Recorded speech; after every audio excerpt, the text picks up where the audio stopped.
Muy buenas tardes, noches, queridos compatriotas. Hoy voy a comenzar una conferencia sobre dos temas que están en la actualidad en la situación sociopolítica de Cuba. Y quiero que nos presten atención porque vamos a tratar temas a la luz de nuevas concepciones filosóficas, de nuevas concepciones jurídicas, de acuerdo al pensamiento jurídico posmoderno. Porque agotada la modernidad, es decir, a partir de la revolución informática, a partir de agotado el pensamiento que rigió desde la época de la Revolución Francesa hasta la Segunda Guerra Mundial, es decir, abierto el periodo que pudiéramos llamar la posmodernidad, han surgido nuevas corrientes de pensamiento jurídico que nos dan luz para entender los fenómenos sociales en esta nueva época, que sin embargo los estamos analizando a través del pensamiento que emergió con la Revolución Francesa, y en lo peor caso la izquierda lo está viendo a la luz del pensamiento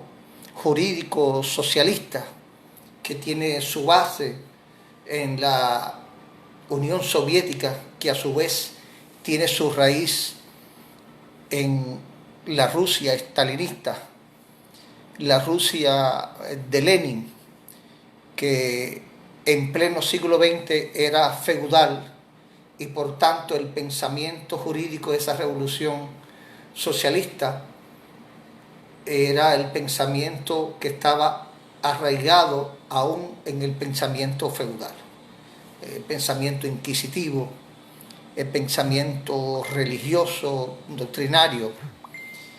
Y en consecuencia, ese pensamiento jurídico, ese mundo ético jurídico, no es el suficiente para analizar los fenómenos sociales que se nos manifiestan en estos momentos.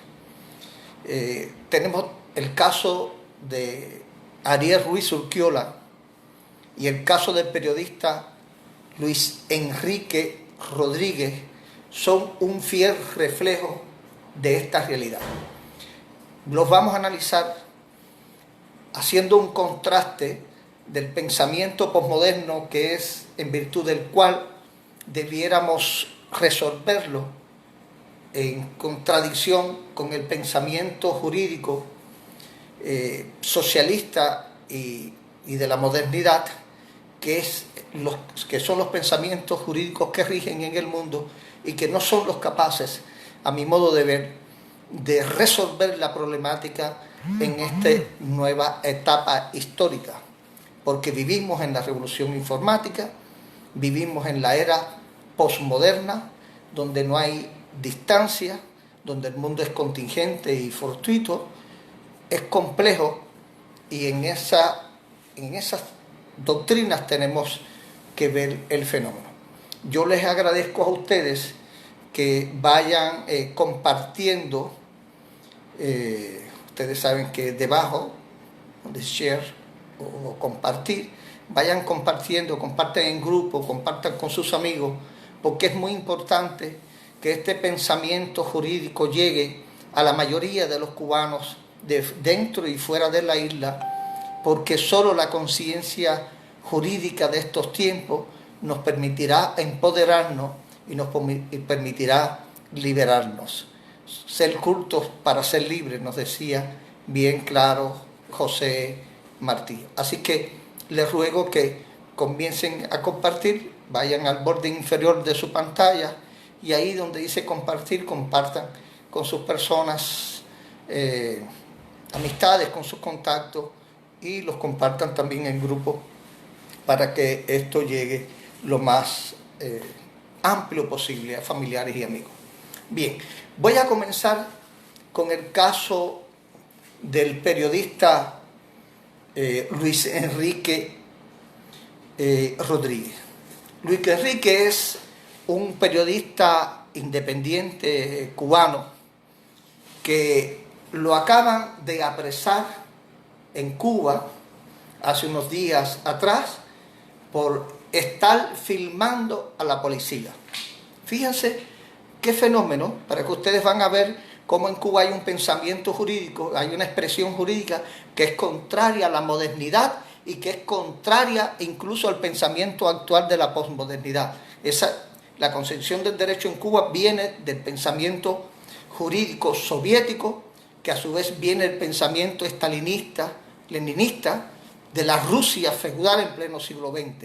Es decir, van a ver ustedes cómo se considera un acto antijurídico el hecho de en Cuba filmar a la policía. Y eso es violatorio de la Declaración Universal de los Derechos Humanos. Y es violatorio de la concepción moderna del Estado y del Derecho que surge en el campo jurídico con el pensamiento de la Revolución Francesa, es decir, con la Constitución norteamericana, que es desde el punto de vista jurídico realmente triunfa la Revolución Francesa. Porque la Revolución Francesa jurídicamente no triunfa en Francia, sino triunfa en los Estados Unidos con la Constitución norteamericana, que es la expresión más alta de la Ilustración. Un documento providencial, según decía el Papa Juan Pablo II. Y Martí decía que ese era un documento que debía esculpirse en mármol para siempre. Hostos habló también, y los más grandes intelectuales reconocen el virtuosismo de la Constitución norteamericana. Y es tanta la fuerza y la capacidad de ese instrumento jurídico que en la actualidad la mayoría de los organismos internacionales, la mayoría de los instrumentos internacionales, pues se fundamentan, tienen su fundamento filosófico, su pensamiento ético jurídico, su fundamento ético jurídico en la Constitución norteamericana. Bueno, de ahí surge el pensamiento de que la conciencia debe ser protegida y la expresión del ser humano debe ser considerada un derecho fundamental. Es decir, un derecho que no es dado por los gobiernos, sino que le viene dada al hombre por la misma condición humana, que lo tiene el hombre por derecho de nacer. Es decir, sépanse ustedes que los derechos fundamentales son aquellos derechos en que los estados tienen el deber de proteger, de garantizar, de fomentar, pero los estados no lo dan. Eso surgen, brotan de la misma naturaleza humana, por el hecho solo de nacer. Y el hecho solo de nacer nos da a nosotros la capacidad de expresarnos, de manifestarnos. Y por tanto, eso es un principio que está consagrado en todas las leyes fundamentales del mundo y en la Declaración Universal de los Derechos Humanos como un derecho fundamental. Y ese derecho fundamental debe ser respetado por los demás países. Sin embargo, en Cuba, ese derecho fundamental no es respetado y lo tipifican como un delito. Es decir, en Cuba es legal lo que para el mundo entero ya es ilegítimo, por lo que para la conciencia jurídica internacional es ilegítimo. Es decir, para lo que en el mundo entero, el mundo civilizado, debiera ser legal, pues para Cuba es ilegal. Y es la diferencia entre lo legal y lo legítimo. Lo legal son esas normas que brotan del poder constituido en un país determinado. Pero lo legítimo son esas normas que brotan de los valores de la ciencia, de la realidad y de la armonía con la naturaleza. Por eso pueden haber legalidades que son ilegítimas, como por ejemplo las leyes de Hitler, de que consideran no personas a los judíos, y la ley esta castrista de decreto 370, de que consideran una violación al sistema jurídico cubano el imponerle el hecho de que una persona esté filmando a la policía. Y yo me pregunto, ¿qué esconde la policía cubana? ¿Qué esconde la policía cubana? Que no quieren que la filmen. Fíjase qué diferencia a lo que exigen a lo que expresan los países desarrollados. Por ejemplo, en Puerto Rico, donde yo ejerzo a diario mi profesión de abogado, o en los Estados Unidos, pues las mismas policías, los mismos oficiales de policía, pues tienen instrumentos que todas sus actuaciones las van filmando.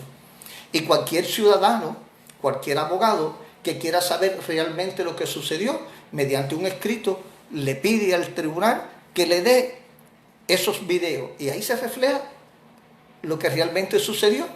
Por eso se supo lo que pasó con el afroamericano muerto por la brutalidad de un policía blanco en los Estados Unidos. Es decir, porque la misma policía, los mismos carros patrulleros, pues tienen instrumentados esos aparatos para filmar, porque eso permite la pulcritud, porque eso permite la limpieza en la actuación de los funcionarios públicos. Pues en Cuba no, en Cuba está prohibido filmar a un policía.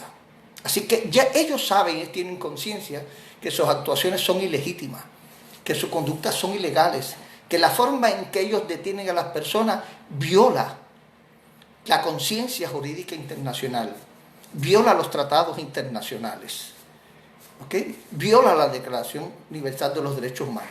Y entonces por eso ponen preso al periodista Luis Enrique Rodríguez. Y lo tienen preso por algunos días. Y se inició la campaña. Los colegas comenzamos la campaña, nosotros mismos comenzamos la campaña de expresar que realmente era un arresto arbitrario, que era un arresto ilegal, ilegítimo, y lo liberaron, pero le pusieron una multa. Es decir, lo sacaron del ámbito penal, pero le ponen una multa de 800 pesos cubanos. Y la multa se la pone, me dicen, la misma policía. Es decir, la policía en Cuba es juez y parte. Lo que demuestran que en Cuba no hay independencia del Poder Judicial. Aquí, nosotros, cuando estamos ejerciendo como abogados, si la policía pone una multa, la policía tiene que inmediatamente darle al ciudadano la facultad de recurrirla. Estamos hablando de una multa administrativa, de recurrirla al tribunal competente. Y el policía tiene que venir y probar que realmente la persona... Pues en Cuba no. En Cuba, pues, la policía te pone la multa y no tienes un ente independiente, no hay un poder judicial independiente al que tú puedas recurrir a reclamar justicia, a buscar un remedio jurídico. Así que estamos viviendo en una concepción del derecho anterior a la modernidad. Esa es la realidad de Cuba. Pero sucede algo más importante. El hecho de que le ponen una multa y esa persona debe pagar la multa o no debe pagar la multa. Y ahí caemos en una situación ética, jurídica al mismo tiempo. Ya Gandhi decía que la ley injusta no se debe cumplir, no se debe respetar. Pero decirle nosotros al periodista no paguen la multa para que vaya a la cárcel, quizás sea una carga injusta, le estamos pidiendo un sacrificio al periodista que es injusta, pero nosotros tenemos que tener conciencia que cuando se ataca a un ser humano, se está atacando a la sociedad entera. Por tanto, la responsabilidad de enfrentar esa multa injusta no solamente le corresponde al periodista independiente Luis Enrique Rodríguez, sino que le corresponde a todos nosotros, a todos los cubanos, porque tenemos que tener conciencia de eso. ¿Y cómo nosotros vamos a responder a esa injusticia que ha cometido el gobierno cubano? Pues tenemos que saber cómo se va a responder, porque las ciencias sociales nos explican cómo se responde ante ese injusto, ante ese entuerto del Estado cubano, del gobierno cubano. Ya Santo Tomás de Aquino hablaba que había el derecho a la rebelión en casos de actos tiránicos. Pero científicamente, si nosotros vamos a analizarlo a la luz de las ciencias sociales, a la luz de la sociología, a la luz de la ciencia jurídica, tenemos que darnos cuenta que para nosotros atacar o recurrir o de alguna manera ponernos a un acto arbitrario del gobierno, tenemos que saber dos cosas fundamentales. Si lo podemos resolver por la manera moderna, por la manera pacífica, pues nosotros entonces podemos ir a los órganos judiciales. Pero si nosotros no tenemos las garantías de un debido proceso judicial, tenemos que ir entonces a la cuestión política, cuando un fenómeno es un fenómeno judiciable y cuando es un fenómeno realmente político. Saber cómo vamos a atacar el fenómeno. Y yo les pregunto a ustedes, ¿habrá condiciones en Cuba para resolver, para impugnar, para combatir este acto injusto en virtud de un hecho judiciable? ¿O tenemos que ir por la vía política?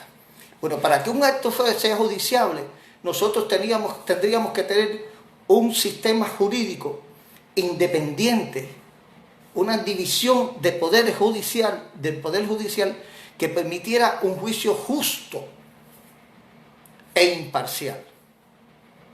Y eso requiere que en Cuba haya una constitución como ley suprema, que en Cuba exista no solamente separación de poderes, que pueden ser paralelos los distintos, sino que haya división de poderes, es decir, que se fiscalicen unos a los otros y que las personas tengan la garantía a un juicio justo e imparcial y que exista realmente la posibilidad de un remedio al injusto que se ha cometido con este ciudadano.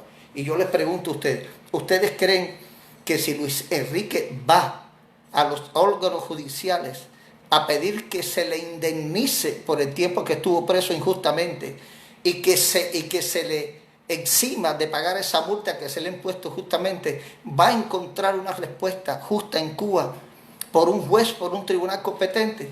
Yo creo que todos vamos a coincidir que no, porque en Cuba no es un Estado de Derecho, Cuba no hay jueces independientes, no hay un poder judicial separado, no hay una constitución como ley suprema y en consecuencia el único camino que nos queda es el camino político. Es decir, cuando un asunto, un problema social, un conflicto social se puede resolver por la vía judicial, pues tenemos que ir entonces a la vía política. Y la vía política son muchas. Pues debe ser la manifestación política, debe ser la manifestación pacífica, debe crear todos esos mecanismos, pero sobre todo requieren una conciencia de toda la ciudadanía, ¿ok? Requiere conciencia de todo el pueblo, porque un hombre solo no puede enfrentar al Estado. No le podemos decir a Luis Enrique Rodríguez que él solo enfrente al Estado y le exija al Estado que vaya contra sus propios actos y reniegue de haberle impuesto la multa y reniegue de haberlo encarcelado. No lo va a hacer, lo van a reprimir, lo van a aplastar, porque la concepción de la revolución socialista que trajo al mundo Lenin no es la revolución del espíritu de la revolución francesa y la revolución norteamericana, que es la búsqueda de la felicidad de las personas. Las revoluciones socialistas procuran el poder político, a como sea, a diestra y siniestra, y aplastar a la oposición. Por tanto, pedirle a Luis Enrique solo que él se niegue a pagar la multa y que enfrente al Estado exigiéndole que le pague, me parece que es pedirle a Luis Enrique un acto injusto para el cual él solo no tiene una capacidad, porque repito, un hombre solo no puede enfrentarse al Estado. Por tanto, es problema de todas las organizaciones políticas y sociales, es problema de toda la ciudadanía tomar conciencia de que el hombre, el ser humano, es la primera y última fuente de poder, porque Dios nos hizo a su imagen y semejanza. Por tanto, nosotros tenemos que empoderarnos de nosotros mismos, de nuestras conciencias. ¿Hasta cuándo vamos a permitir que sea un partido político quien nos dirija y nos oriente, como dice el artículo 5 de la mal llamada Constitución, cuando Dios nos dio nuestra propia cabeza?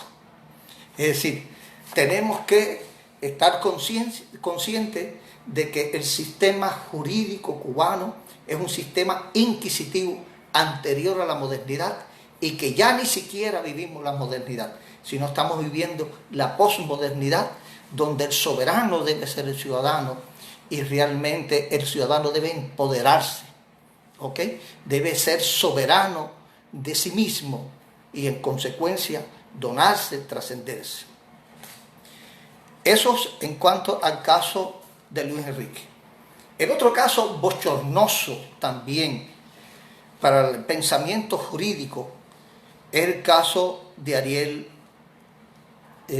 Ruiz Urquiola. En el caso de Ariel Ruiz Urquiola es una vergüenza universal. No solamente no es una vergüenza para los cubanos, sino es una vergüenza universal. En el caso de Ariel Ruiz Urquiola, siempre me provoca a mí un sentimiento especial, porque él vive en Viñales, el pueblo donde nació mi madre, por donde andan los restos de mi madre. Viñales, Pinar del Río, el famoso Valle de Viñales.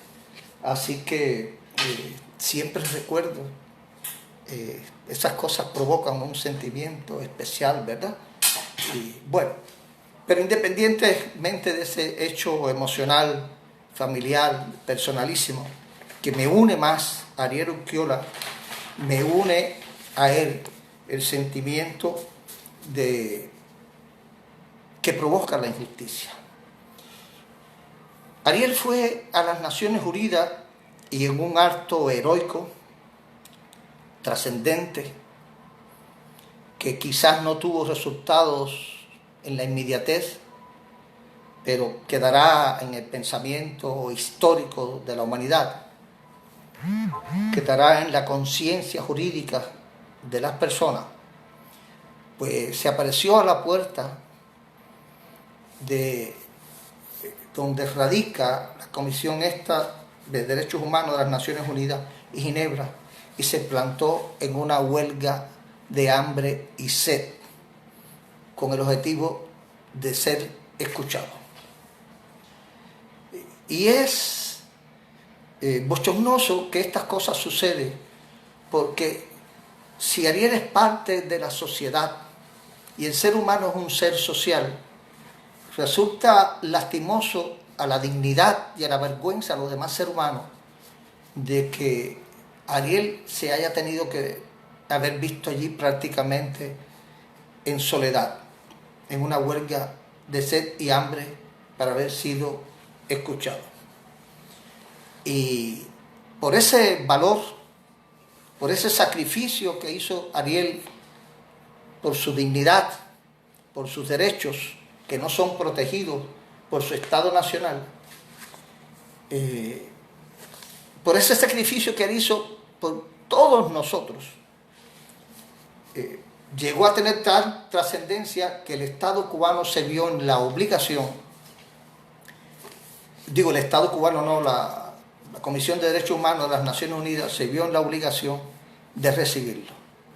Y ahí se pone de manifiesto un fenómeno jurídico que nosotros debemos interpretar y tener conciencia de ello si queremos en un momento determinado legarle a nuestros hijos una sociedad y una humanidad en armonía.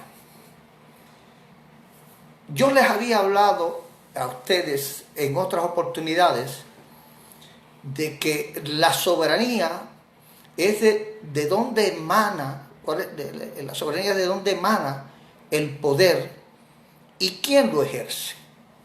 De eso, en síntesis, habla la soberanía, para no estarle citando tratadistas ni hablarle en un lenguaje muy técnico que se les haga difícil entender. Es decir, estamos hablando de que la soberanía tiene que ver con quién tiene la facultad de imponer la máxima autoridad y ser fuente de poder. Y las constituciones hablan de la soberanía de los pueblos y los políticos hablan de la soberanía de los estados. Y el discurso se queda a media y malintencionadamente no se le explica a los ciudadanos cuál realmente es la realidad. Es cierto que existe la soberanía, es decir, esa capacidad de ser la última fuente e inapelable fuente de poder. Existe más de una soberanía. Hay una soberanía de la cual no se habla y en la realidad existe y se refleja en las Naciones Unidas, que es la soberanía de los imperios. Sí, los imperios tienen la capacidad de usar su poder y de imponer su autoridad.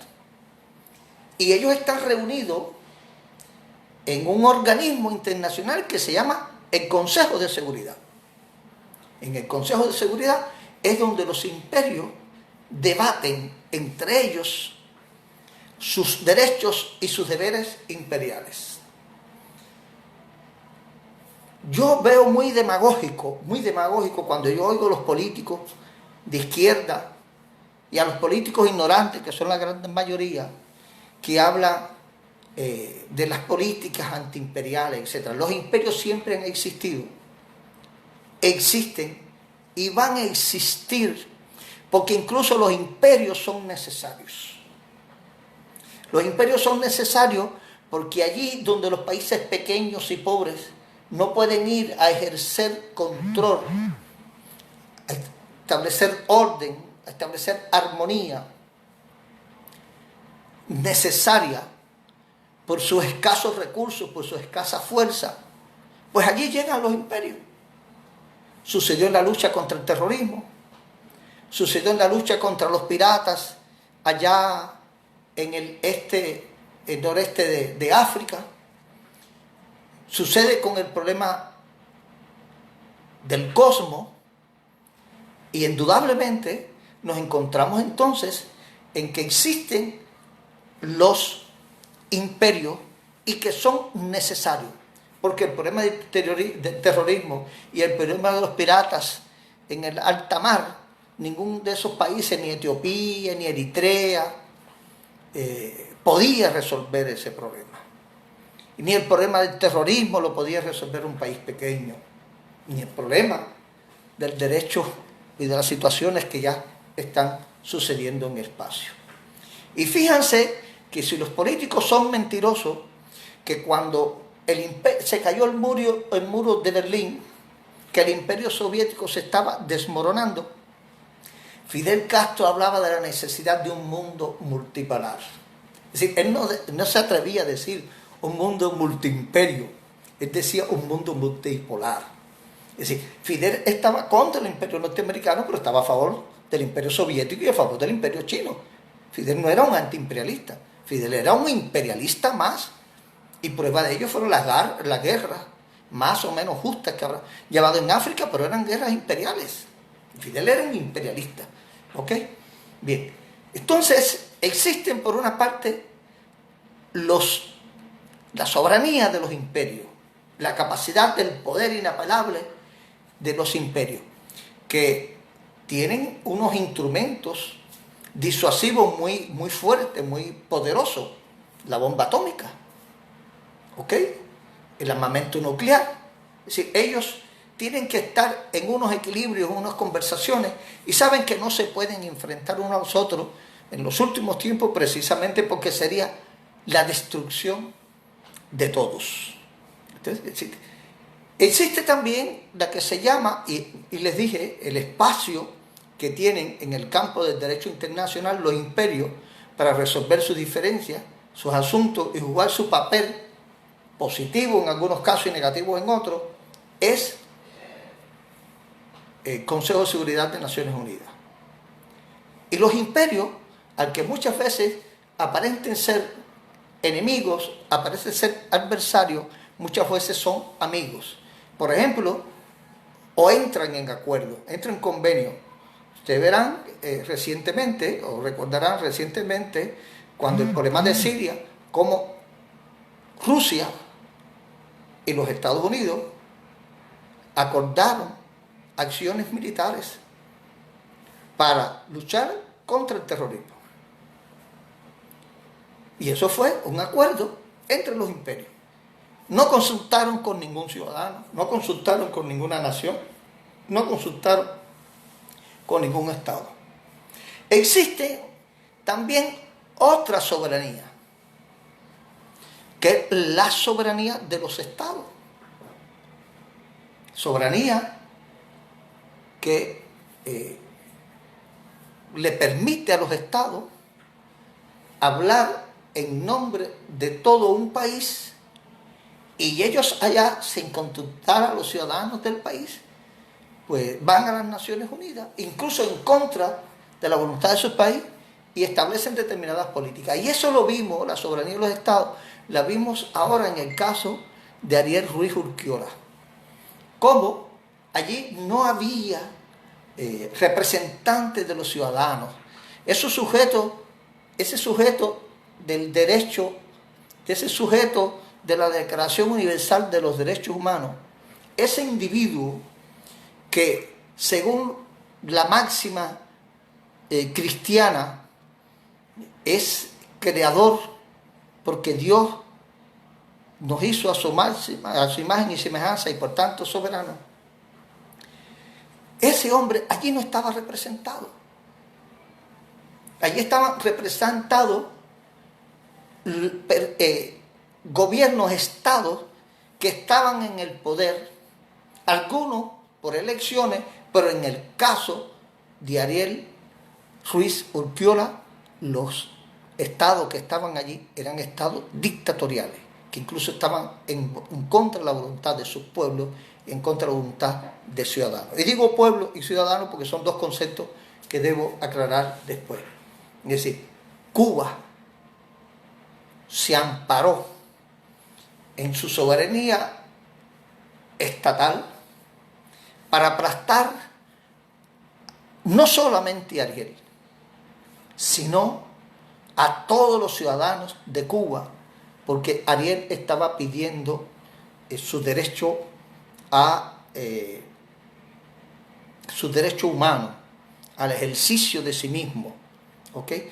A esos derechos que la naturaleza te da y que los estados deben garantizar, etc. Y contó el Estado cubano para eso, nada menos que con Corea del Norte, nada menos que con Venezuela, Cuba y esos regímenes que para nada tienen en cuenta su pueblo y que para nada tienen en cuenta ciudadanos, pero que indudablemente es un poder real que existe, que se llama soberanía de ciertos estados. Los estados es ese aparato que se crea en un país para viabilizar la vida social y representar al país en sus situaciones internacionales, pero que no siempre representa los intereses del pueblo ni los ciudadanos. Después de esta soberanía de los imperios, después de esta soberanía de los estados, se habla también de la soberanía de las naciones.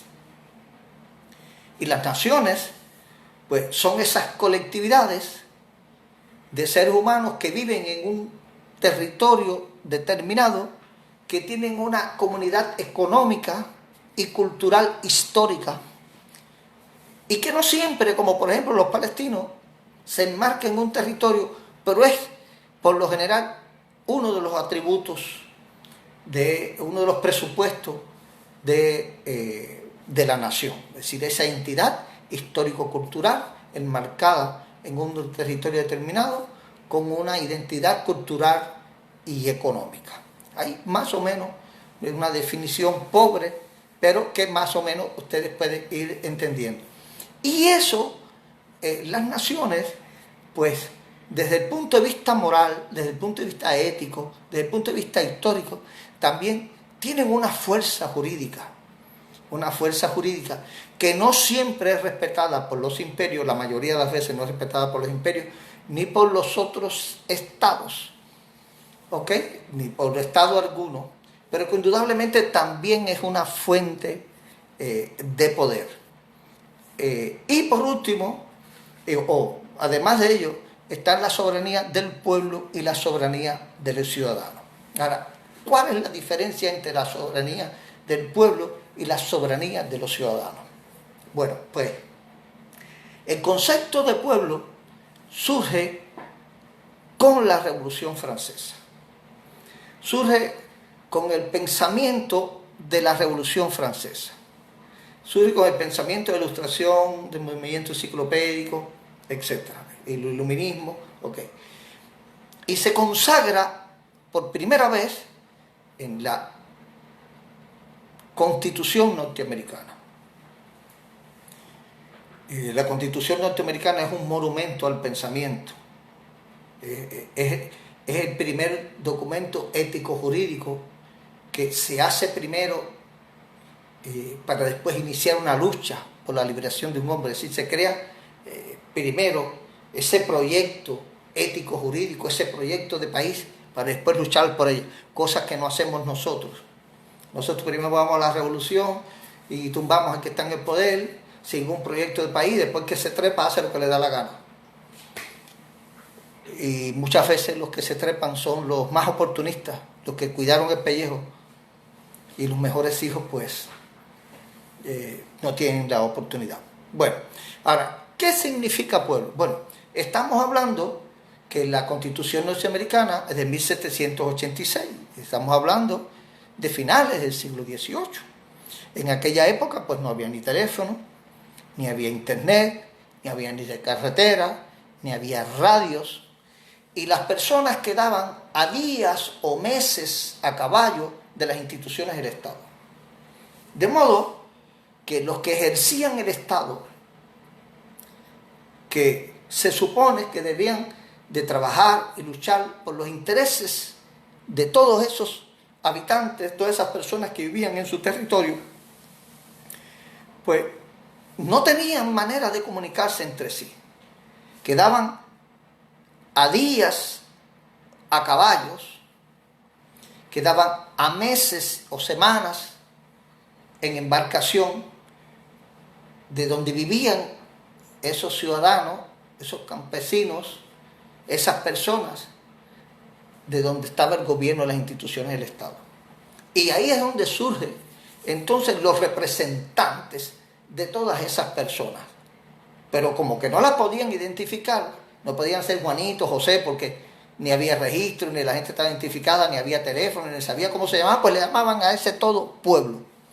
Y el nombre de todo ese pueblo, había uno que era el representante, que era el que iba a palacio a hablar con el rey o con el parlamento, quien esté en el gobierno, para en definitiva llevar las necesidades, aspiraciones y las necesidades de esa cantidad de personas innombrables. Y eso se le llama pueblo, y a esos representantes pues se le llamó alcalde, o se le llamó senador, se le llamó representante. Cada país lo llama de una manera diferente. Y eso es lo que se le llama la democracia representativa, que es propia de la época de la revolución burguesa, de la revolución de la era de la modernidad, a partir del pensamiento, de la ilustración, el movimiento enciclopédico, etcétera, y de la Constitución norteamericana. Y eso es lo más avanzado que ha conocido el mundo. Pero 244 años después, ustedes se manifiestan, ustedes han podido ver cómo en el caso de Ruiz Urquiola se ve claramente que no es percibido, no es aceptado, se es burlado la voluntad de las personas que pudieran conformar ese pueblo, y la voluntad de los estados, de los imperios, se impone descaradamente y no le dejan ni siquiera a un ciudadano expresar cuál es su necesidad, cuáles son sus aspiraciones. Pero ¿qué ha sucedido a partir de la Segunda Guerra Mundial? ¿Qué ha pasado en los últimos tiempos? Pues a partir de los últimos tiempos, pues surgieron los teléfonos, han surgido la internet, es decir, ha habido una revolución científica, una nueva revolución científica que ha traído una nueva dinámica social. Y por tanto, en esta nueva dinámica social, ya la realidad es otra. Y hay que no solamente utilizar nuevas palabras, sino que hay que buscar nuevas instituciones para poder vivir consecuente con esta nueva realidad. Es decir, ya no hay fronteras, no hay distancia, ya se agotó la modernidad y pudiéramos hablar de lo que se llama la posmodernidad desde el punto de vista de concepción del Estado y el derecho. ¿Y qué varía con la concepción de la modernidad a la posmodernidad? Bueno, pues lo que varía es que ya el soberano no va a ser el pueblo. Esa persona innombrable de quien hay que hablar ya no es el pueblo, sino que ya hay un ser humano que puede identificarse y manifestarse y llevar sus necesidades y aspiraciones a cualquier institución del Estado con inmediatez, porque está como nosotros vinculado a la internet. Quiero darle un saludo a Yuri, magnífico abogado de mi bufete en el Cerro, en La Habana, y del bufete que estamos conformando aquí ahora, el bufete de Derechos Humanos de Cuba. El bufete que la seguridad del Estado desintegró, porque los abogados allí éramos disidentes y opositores. Y quisieron darnos incluso un mitin de repudio, pero la masa de los abogados lo impidió. Incluso hasta el núcleo del partido impidió que nos hicieran un mitin de repudio allí. Yuri me acompañó como abogado en el caso de Tarará. Le podrá decir él las amenazas y cómo nos maltrataron allí. Y el domingo pasado Yuri impartió una conferencia magistral sobre el caso de Tarará. Búsquela en el internet, si no yo ahorita la vuelvo a transmitir, porque es una joya jurídica, para que ustedes vean de lo que es terrible el pensamiento jurídico cubano. Es decir, lo que en pensamiento moderno pudiera ser un derecho, que es salir del país, es lo que provoca en Cuba un asesinato. Porque los muchachos de Tarará lo que querían era irse del país. Ellos no querían matar a nadie, ni que los mataran, ni que los fusilaran a ellos, ni que fueran presos sus familiares. Ellos lo que querían, irse del país. Ese era el elemento subjetivo, el móvil del delito. Pero ya llegan allí, y como el Estado es soberano por encima de su pueblo y de sus ciudadanos, pues le dijeron no te vas, y se formó el tiroteo y la muerte. Fíjense cómo ya el sistema jurídico cubano, la legalidad cubana, es mismo fuente de crimen, fuente de conflicto. ¿Ok? También está con nosotros Vilma Zapata, está también Rosa María Payá, le agradezco su presencia. y está Julio Moracén, un abrazo, compatriotas desde allá del oriente de nuestra patria. Por favor, denle ustedes, ¿cómo se llama? Compartan estos criterios, porque les estoy transmitiendo concepciones jurídicas novedosas que no están en el pensamiento tradicional del derecho, que no están en el pensamiento jurídico cubano, y que es necesario que la gente lo tenga en la mente, lo tenga como conciencia para el país que queremos, lógicamente, crear, que debemos dejarle a nuestros hijos. Bueno, pues a partir de la revolución informática surge entonces en el pensamiento jurídico la necesidad de la soberanía del ciudadano. ¿Y qué significa la soberanía del ciudadano? Bueno, significa que la fuente de poder es el ciudadano. Y el ciudadano es la primera y última fuente de poder. Y usted me dirá, ¿y cómo se manifiesta eso? Pues, por ejemplo, que en vez de los jueces ser designados por los políticos, sean elegidos por los ciudadanos. Como por ejemplo, en aquellos casos de conflictos sociales que no tengan el rango de trascender a ser dañino a las demás personas, pues las personas pueden llegar a un acuerdo entre ciudadanos, un acuerdo extrajudicial. Y los ciudadanos se pueden hacer justicia a sí mismos. Por ejemplo, ¿por qué un divorcio por mutuo acuerdo tiene que ir a un tribunal? ¿Okay? Si las personas pueden resolver eso entre ellos, firmar un acta ante un notario, etc. Por ejemplo, los distintos funcionarios del país, por ejemplo, el fiscal general del país debe ser elegido por los ciudadanos, porque ese es el que va a vigilar a todos los actos antisociales, no solamente los funcionarios públicos, sino de la ciudadanía. Porque ahora quien nombra a los fiscales y a los jueces son los mismos políticos. Entonces esos jueces y esos fiscales nunca van a perseguir a esos gobernantes que están en el poder, porque esos son los que los pusieron. Ellos dependen de esas personas. Es decir, estamos en una etapa donde es necesario consagrar una nueva concepción del Estado y el derecho, donde el soberano sea el ciudadano. Y la aspiración del sistema judicial, que debe ser verdaderamente independiente, debe ser, debe partir de la soberanía del individuo, debe partir de la soberanía del ciudadano.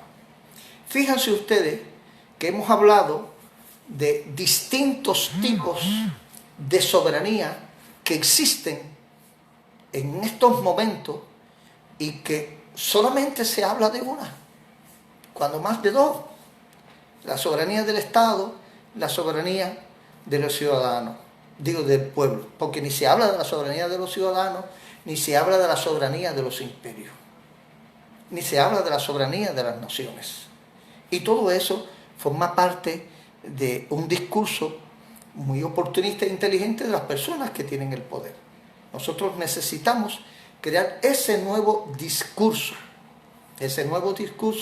que nos permita a nosotros crear un nuevo sistema institucional para la nueva era en que estamos viviendo, que parta del principio de que el soberano sea el ciudadano y que el ciudadano debe ser la primera y última fuente de poder, que el ciudadano elija a los funcionarios que lo van a representar en las distintas instituciones del Estado. ¿Ok? En Cuba, peor que todos los países del mundo, ni el soberano, no hay ningún imperio, no es un imperio soberano, ni es un Estado soberano, ni es un pueblo soberano, ni es los ciudadanos. Los soberanos, en Cuba el soberano es el partido. Porque la mal llamada Constitución esa de 2019, si bien dice en el artículo 3 que el soberano es el pueblo, después en el artículo 5 dice que quien dirige y orienta a la sociedad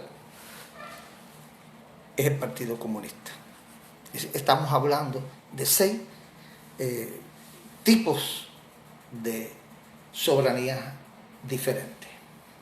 Con esto quiero concluir para decirle que tenemos que crear el marco ético jurídico en virtud de estas nuevas visiones posmodernas del derecho para la Cuba que ya se nos aproxima.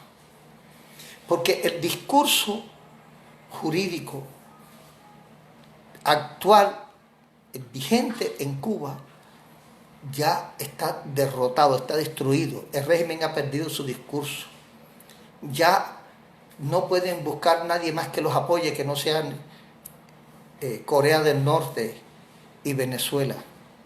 Y si el régimen ha perdido su discurso, nosotros tenemos que crear un nuevo discurso, tenemos que crear un nuevo marco ético-jurídico, como hicieron los norteamericanos en 1786.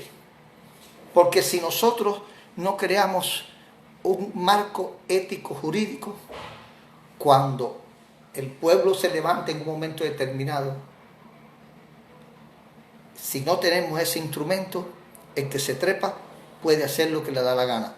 Y tenemos una historia de dictadores y tiranos. Y para eso, es decir, para ser libres, tenemos que ser cultos.